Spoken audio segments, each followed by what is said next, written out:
Well, many herbs used in natural medicine are safe. There's a few that need to be used with caution and even avoided in some cases. So the first one is St. John's wort. And St. John's wort is a great herb. Unfortunately, it interacts with many herbs as well as pharmaceutical drugs. So if a person's taking medication, we suggest avoiding St. John's wort. Now, one of my favorite herbs for relaxation and anxiety is kava kava. Now, kava kava has been associated with liver toxicity. Unfortunately, in almost every one of those cases, patients were taking liver toxic drugs in addition to kava kava. So we don't know whether it was the kava kava that caused the liver toxicity or the liver toxic drugs. So as a precaution, herbalists recommend using kava kava short term, in other words, for days or weeks, not for months or years. Now, ephedra is kind of the bad boy of herbalism. It was used for weight loss and energy.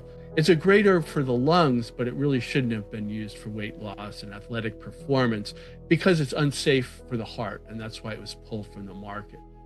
Now, comfrey contains compounds called pyridinosyl alkaloids, or PAs, and they can be toxic to the liver when used internally. So for comfrey, we recommend applying that to the skin topically rather than take it internally.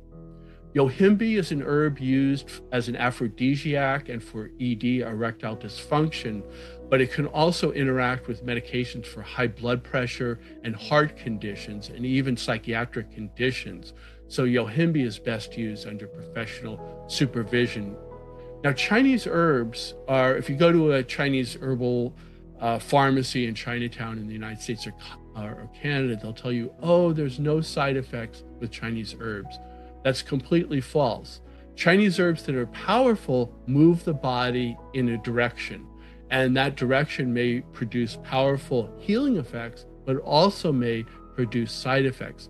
And this is why we recommend that Chinese herbs be always used in combination and be administered by a trained herbalist. So when people end up getting into trouble with Chinese herbs, it's usually because they're self-administering a low-quality product that's made in China or India. So we do recommend going to see a professional for us, particularly for Chinese herbs.